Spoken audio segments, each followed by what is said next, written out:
남자가 장수하기 위해서는 뭐가 필요할까요? 아내가 필요하다고 합니다. 남편이 오래 살려면 아내가 오래 살아야 돼요. 또 아내가 장수하기 위해서는 뭐가 없어야 할까요? 반드시 남편이 없어야 한답니다. 아이러니하죠? 부부간의 갈등을 보면 남편 때문에 문제가 생기기 십상이다. 그 얘기를 말하고 있는 것 같아요. 남편이 더 많은 문제를 일으키더라 라고 하는 것이죠. 그래서 그 문제를 해결해 주는 이가 아내니까 아내가 있어야 남편이 오래 살아요. 아내 입장에서는 날마다 문제를 일으키니 남편이 없어야 장수할 수 있다 라고 하는 말이 생긴 것 같습니다. 그런데 요즘에는 반대로 이제 아내들이 남편들을 더 늙게 만드는 것 같아요. 그래서 이제 어쨌든 이제 부부는 하늘이 내리신 것입니다. 하늘이 내리신 것. 그러니까 예수를 믿으면 부부싸움을 해도 전제 조건이 뭐예요? 절대로 이혼하지 않는다라는 전제 조건 속에서 싸울 수 있습니다. 물론 이제 모세가 이제 그 아내가 가늠하였을 경우는 이혼 증서를 써주라 이렇게 되어 있어요. 이혼을 허락하기도 합니다만 그것은 특별한 경우에만 그렇게 하는 것이지 성격이 안 맞아서요라고 하는 이유로 이혼할 수 없다는 것이죠. 그래서 이제 부부는 하늘이 내리시는 것인데 요즘은 땅에서 만들어낸 부부가 많아가지고 탈이 많다. 땅에서 만들어냈다는 얘기는 자기 마음대로 결혼해버려요. 자기 마음대로. 하나님께 물어보지도 않고.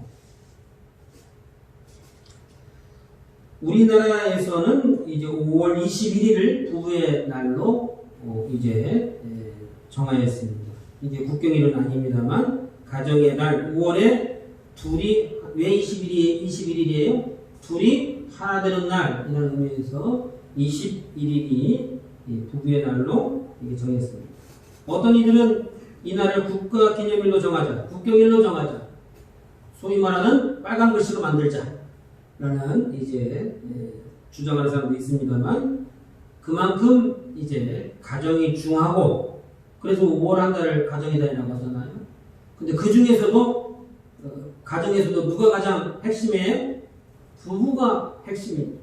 부부의 관계가 좋아야 자녀들이 이제 웃을 수 있고 부부의 관계가 좋아야 그 가정이 평안해지기 때문에 이제 가정의 달의 핵심은 부부다 이렇게 말할 수 있을 것입니다. 세상에서도 이제 그렇게 가정의 날 부부의 관계가 중요하다 이렇게 말하는데 성경은 뭐라고 말할까요? 하나님이 최초로 만드신 것이 무엇입니까? 아담과 하와를 만드신 이후에 최초로 만든 것이 가정입니다.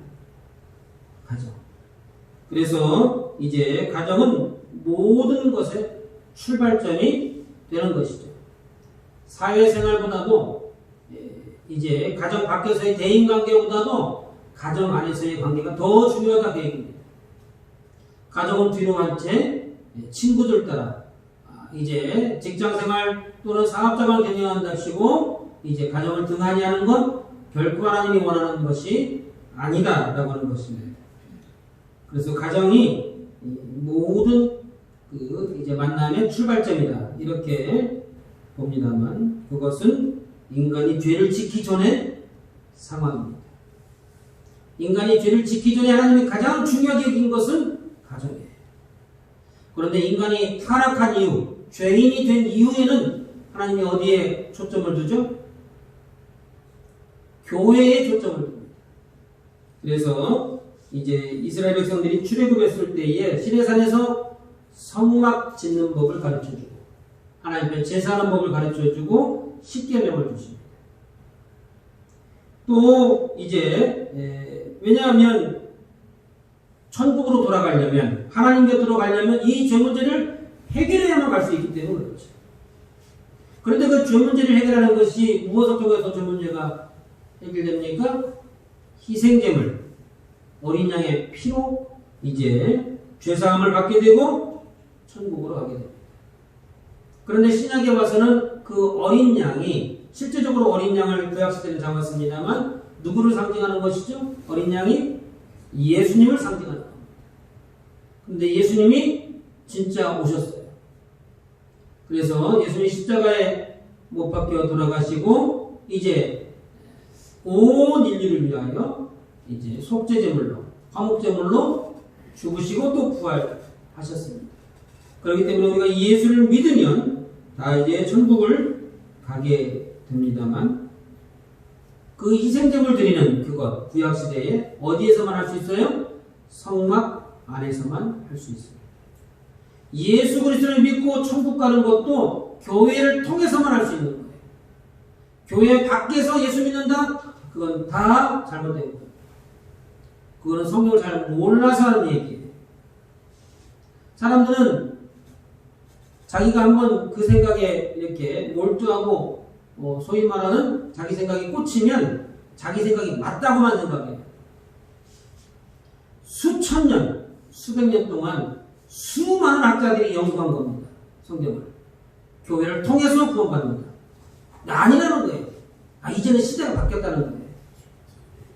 수천 년간 연구한 것을 이제 우리가 살아야 100년 사는데 자기 삶을, 자기 인생, 태어날 때부터 죽을 때까지 성경을 연구해도 100년밖에 안 되는데 그 수천 년간 연구한 것을 한 번에 묵살해버려요.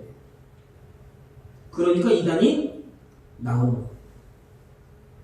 중요한 건 뭐예요? 예수 그리스도의 십자가의 은혜가 교회를 통해서만 이루어지는 거예요. 예수 그리스도 이제 교회를 통해서만 우리가 천국에 갈 수 있고 구원을 받게 되는 것이죠. 그러므로 교회라고 하는 것은 매우 중요한 위치를 차지하게 되는 것입니다. 세상에서는 가정이 중요하고 우월한 자를 가정의 달이라고 합니다. 그 중에서도 부부의 관계가 매우 중요하다고들 합니다. 오늘 본문에서는 무엇이 중요하다고 할까요? 우리가 22절부터 33절까지 읽었는데 거기에서 중요한 게 무엇이라고 말합니까? 몇 절인가요? 32절이죠. 이 비밀이 크도다. 크도다가 뭔 뜻이에요? 중요하다 그 얘기예요. 이것이야말로 중요한 비밀이다. 내가 이것을 말하려고 했다. 라고 하는 것입니다. 32절 한번 볼까요? 이 비밀이 크도다. 나는 그리스도와 교회에 대하여 말한다. 언제 말했어요? 방금 전에 얘기했잖아요. 22절부터 이제 32절이니까 31절까지. 22절부터 31절까지의 내용이 부부관계, 남편이 아내를, 아내가 남편을 그 얘기한 게 아니고 교회에 대한 얘기예요. 지금 방금. 교회와 그리스도에 대한 이야기를 나는 했다. 이 비밀이 크도다. 22절부터 31절까지 이것이 굉장히 큰 비밀인데 나는 여기에 대해서 말했다는 거예요. 그 비밀이 무엇일까요? 그리스도와 교회에 대한 이야기입니다만 예를 들어서 설명한 겁니다. 아내는 남편을, 남편은 아내를 어떻게 대해야 되는 거예요. 그렇다면 교회는 그리스도께, 그리스도는 교회를 어떻게 생각하느냐? 예를 들어서 설명해줬다 그 얘기입니다. 그 핵심이 22절이죠. 아내들이여 자기 남편에게 복종하기를 죽게 하듯 하라. 아내가 자기 남편에게 복종하려면 마치 어떻게 하라고요?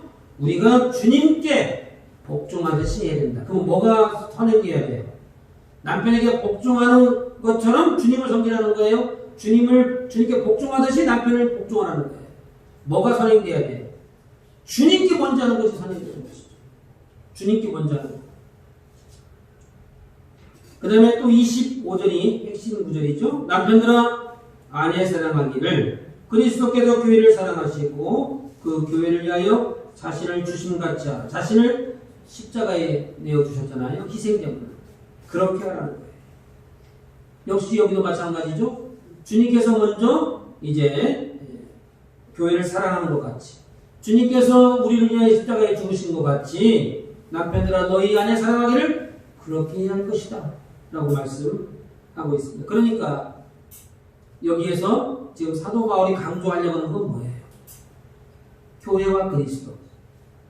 먼저 교회가 그리스도께 복종하듯이, 먼저 이제 그리스도께도 우리를 위하여 죽으신 것 같이 너희도 그렇게 살아야 할 것이나 나는 사실은 이것을 얘기하려고 한 것이다 라고 하는 것이죠.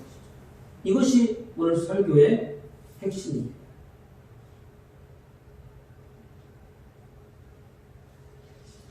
그러나 이렇게만 끝냈으면 조금 서운할 텐데 부부주의를 맞이하여 33절이 우리에게 큰 위로가 됩니다. 33절 한번 다 같이 읽어봅니다. 그러나 시작. 그러나 너희도 각각 자기 아내 사랑하기를 자신같이 하고 아내도 자기 남편을 존경하라. 여기서 어디가 위로가 되나요? 너희도. 도자가 우리에게 위로가 되죠. 너희도 그리스도와 교회와 그리스도의 관계가 이러하듯이 너희도 그런 관계가 되기를 원합니다. 라는 거예요. 그래서 아내는 사랑의 대상이라고 말하죠. 자기 아내 사랑하기를 자신같이 하라. 그러니까 아내는 어떤 대상이에요? 사랑해줘야 되는 대상입니다. 남편이 사랑을 받는 것도 중요한데 굳이 따지자면 아내가 사랑을 받아야 할 대상이 된다라고 말합니다. 남편은 그럼 무슨 대상이 됩니까? 존경의 대상이 되죠. 존경의 대상. 이 두 가지의 특징이 무엇인지 아십니까? 어떻게 하면 남편이 아내를 사랑할 수 있죠? 또는 아내가 남편을 존경할 수 있죠? 세상의 진리로는 절대로 이것을 따라갈 수 없습니다. 세상은 남녀 평등을 주장합니다. 남녀 평등. 그러니까 내가 이만큼 했으면 너도 저만큼 해야지. 왜 나만 해야 되는데? 여기서부터 싸움이 시작되잖아요. 여기서부터. 똑같다. 이게 니나 내나. 요즘 여자들이 여자를 무시하는 그런 시대는 지났어. 남자도 설거지하고 남자도 얘기를 하면 나가야 돼. 존경이라는 데 싹 사다버렸어요. 그러니까 그런 남녀 평등이라고 하는 이야기로는 절대로 존경이 나오지 않습니다. 그렇게 말하는 아내를 향하여 사랑할 수 있을까요? 너 한번 살아봐라 혼자. 나 없이 한번 들어가 보자. 여기서 사랑도 없고 존경도 없습니다.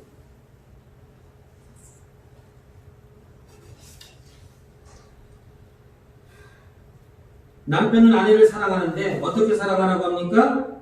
33절에 자신같이 사랑하고 자기의 내 몸같이 아끼고 사랑하라 이렇게 말합니다.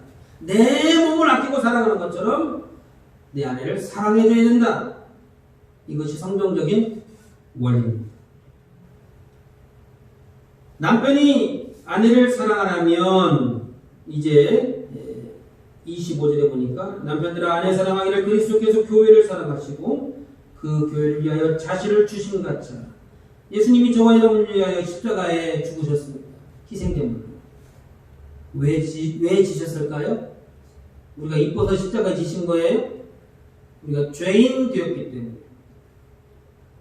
저와 여러분의 죄와 허물을 위하여 용서해 주시려고 십자가에 죽으신 거예요. 이뻐서 십자가에 지신 게 아니고. 그러므로 남편들이 아내를 사랑하려면 어떻게 해야 돼요? 예수님과 같이 하라고 말하고 있죠? 예수님과 같은 넓은 아량이 있어야 됩니다. 다 용서해주고 덮어주는 넓은 마음이 필요한 것이죠. 그것이 사랑이라 이렇게 말합니다. 아내의 허물과 잘못과 또 이제 큰소리 날만한 것들이 있으면 어떻게 하라고요? 다 품어버리라고요. 사랑을 품어버려. 용서해주고 덮어주고. 이럴 줄 알았으면 남편을 데려올 것인데 남편이 와서 들었어야 되는데 언제 나올지 모르니까 매주 데리고 나오셔야 돼요. 그러므로 조금 마음에 안 들고 실수를 하고 허물이 있어도 예수님과 같은 마음으로 덮어주고 용서하고 품어주라 라고 하는 것이 이것이 성경이 말하는 아내 사랑이 될 것입니다. 아내들이 아멘을 안 하시네요. 아멘이십니까? 자, 아내는 남편을 존경하라 이렇게 말하고 있습니다. 아내가 남편을 존경하려면 무엇이 필요할까요? 아내가 남편을 존경하려면 존경할 만한 짓을 해야 존경을 하지. 그 세상 사람들이 갖고 있는 기준이라고 그랬죠. 남녀 평등이라고 하는 이야기로 이야기하니까 존경할 거리가 한 개도 없는 거예요. 자기보다 한 단계 밑으로 가고 밑으로. 밑으로 보는데 어떻게 존경을 해? 그죠? 밑으로 보는데. 위로 높여봐야 존경할 게 보이죠. 그건 목사님 생각이 나고요. 이제 2절에 나와있죠. 제 말이 아닙니다. 아내들이여 자기 남편에게 복종하기를. 복종하라 이게. 복종. 존경은 어디서 나와요? 복종하는 데서 나와요. 물론 남편이 이제 존경받을 만한 일을 해야지. 꼭 요거도 먹을 짓을 했는데 존경하라. 그것은 아닙니다. 그건 예외적인 경우고, 이제 아내들이 남편을 존경하려면 남편에게 복종하는 자세를 갖춰야 된다고 얘기합니다. 이것이 바로 성경이 말하는 거예요. 사도 바울은 이 같은 원리를 큰 비밀이라고 했어요. 무슨 큰 비밀이야? 여기까지는 사실 뭐 비밀이라고 할 것도 없잖아요. 뭐 이것은 무슨 큰 비밀이라고 그래요. 아내가 남편을 존경하고 남편이 아내를 사랑하는 거, 그거는 세상 사람들도 알 수 있는 거 아닐까요? 조금 뭐 비밀이라고 한다면 조금 비밀 이렇게 말하면 되는데, 이제 사도 바울은 이제 큰 비밀이라 이렇게 말하고 있는 것을 보게 됩니다. 그러므로 교회가 이제 24절에 보니까, 그러므로 교회가 그리스도께 하되 아내들도 범죄 자기 남편에게 복종할지니라 이렇게 말하고 있는데요. 교회가 그리스도에게, 예수님께 순종하고 복종하고, 예수님 말씀이면 어떤 말씀이든지 그것이 설령 나에게 피해가 오고 손해가 오고 억울함이 있다 할지라도 순종하라는 거예요. 순종을 넘어서도 복종하라고 그러죠. 누가 그렇게 해야 된다고요? 아내들이 남편에게 남편의 권위를 세워줄 것을 이야기하고 있습니다. 내가 아무리 생각해봐도 그것은 아닌 것 같아. 이렇게 가로막지 말라는 거예요. 그렇게 말을 하더라도 어떻게 해야 돼요? 지혜롭게 이야기하죠. 지혜롭게. 내가 아무리 생각해봐도 그건 아닌 것 같아. 그건 뭐예요? 남녀 평등으로 얘기하니까 아닌 것 같아 하고 딱 잘라버리는 거죠. 남녀 평등으로 보니까. 그걸 지혜롭게 얘기하는 거예요. 좀 기도해보고 결정합시다. 조금 이제 우리가 일주일간 작정 기도 한번 해봅시다. 아니면 이제 부모님께 한번 물어봅시다. 아니면 목사님께 한번 물어봅시다. 이렇게 지혜롭게 얼마든지 할 수 있다는 것이죠. 예수님은 근데 사도 바울이 이것을 큰 비밀이라 이렇게 이 비밀이 크도다. 뭐가 그렇게 크다는 거예요? 예수님은 신랑 되신 예수님이고 신부는 바로 교회가 되는 것입니다. 예수님이 신랑 되신 예수님이고, 그래서 이제 신부는 우리 교회를 이야기한다 그 얘기예요.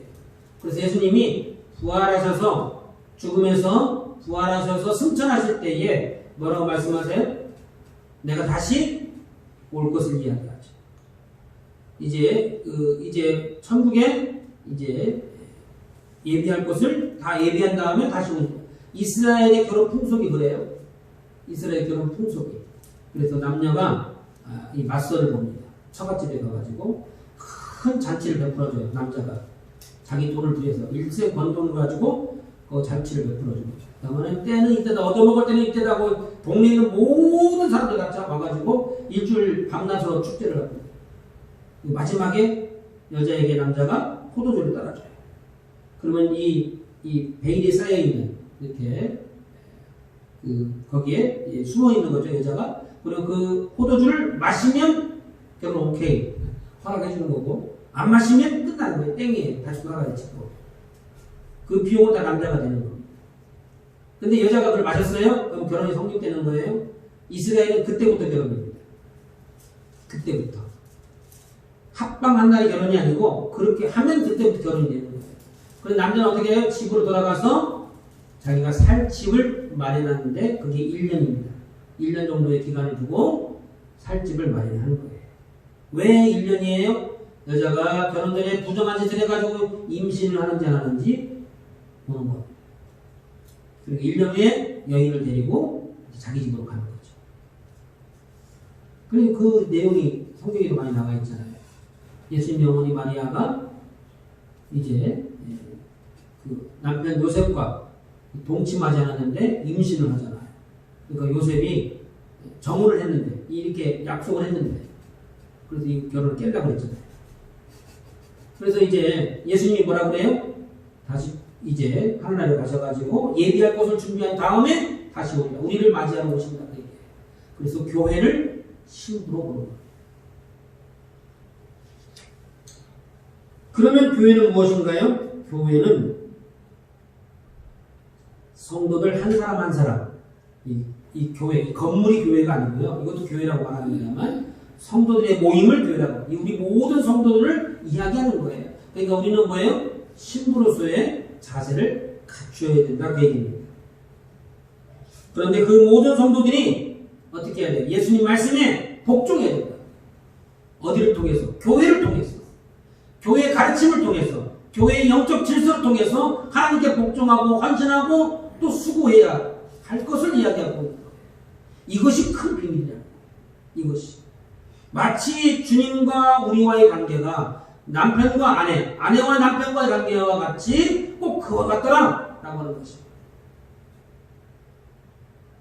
예수님께 복종하는 것이 어떻게 나타날까요? 예수님께 복종하는 것이 어떻게 나타나는 거예요? 예수님 말씀에 순종하는 것이죠. 예배 시간을 통해서 하나님을 만나고 말씀을 통해서 이제 순종하게 되고 십자가의 보혈의 은혜를 깨닫고 기도를 통하여 성령 충만을 체험하고 하는 것들을 이야기하는 겁니다. 그래서 예배 생활이 그렇게도 중요하다라고 말합니다. 하나님 말씀을 읽고 배우는 것이 그렇게 중요한 거예요. 기도하지 않고는 성도라 말하기가 어렵다 하는 것입니다. 그래서 교회를 통하지 않고서는 복종할 길이 없다라고 하는 것입니다. 그러므로 31절에서 사람이 부모를 떠나서 그의 아내와 한 몸을 이루는 것인데 이제 교회와 예수님이 한 몸이 되는 것이다. 이렇게 말하죠. 31절에 그러므로 사람이 부모를 떠나 그의 아내와 합하여 그 둘이 한 육체가 될지니 이 비밀이 그거다. 부부가 이제 연합하여 한 몸이 되는 것처럼 교회와 예수님이 하나가 되어야 된다. 하나가 되어야 된다. 하나가 되면 어떻게 돼요? 예수님은 교회의 머리 대신 예수님이십니다. 예수님이 생각한 대로 팔과 다리가 움직여줘야 돼. 이 지체, 다시 말하면 머리 이하에 있는 모든 지체는 우리 성도들 이야기하는 거예요. 그래서 이쪽에 있는 팔이 자기 마음대로 살아. 가지 말아야 할 것, 보지 말아야 할 것, 먹지 말아야 할 걸 자기 마음대로 해버려요. 하는 뜻이 아니죠. 예수님이 원하는 것이 아니죠.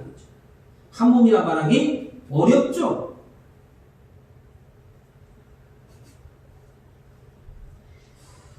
요한복음 15장 7절에 이렇게 기록되어 있습니다. 너희가 내 안에 거하고 내 말이 너희 안에 거하면 이게 뭔 뜻이에요? 한 몸이 되었다면 그런 뜻이죠. 너희가 내 안에가 뭐예요? 예수님 안에 거하고 내 말이 너희 안에 거하면 무엇이든지 원하는 대로 구하라. 그리하면 이루리라. 예수님과 하나가 되었을 때에 형통의 복도 따르게 되더라 라고 하는 것입니다. 그런데 너희가 내 안에 와 우리가 예수님 안에 거하는 것 그 다음에 우리 안에는 어떤 것이 거해야 되는 거예요? 내 말 예수님의 말씀이 거할 때를 이야기합니다.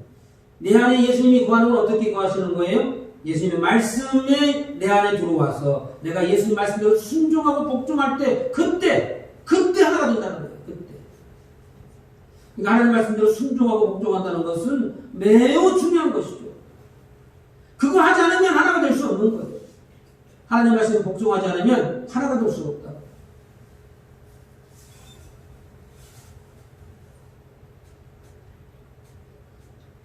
이것은 성령 충만함으로만 가능한 것입니다. 성령 충만함으로만. 왜 그럴까요? 아유, 사람이 먹고도 살고 때 되면 또 뭐 못 갈 수도 있는 거지 뭐 꽉 그렇게 해야 되나? 그게 사람의 본능이죠. 사람의 본능.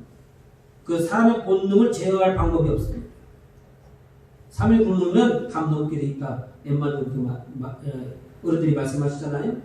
그게 본능이에요. 인간의 본능을 억제할 방법이 없다는 거예요. 근데 그 인간의 본능을 억제하는 방법이 성령이 역사하시면 우리의 본능을 억제할 수 있습니다. 이길 수 있다고 얘기해요. 그래서 성령 충만함으로, 성령으로 충만해야만 예수님이 말씀하시는 그것이 이루어지는 것이고 예수님과 한 몸이 되는 것이고 하나가 되어지는 것이고 이것이 하나님이 원하시는 가장 이상적인 관계입니다. 하나님과 우리의 관계는 어떤 관계가 되나요? 하나님과 우리가 하나가 되어야 돼요. 마치 부부가 하나가 되는 것처럼 그렇게 되어야 되는 것. 그것이 큰 비밀이다. 이렇게 말씀하고 있습니다.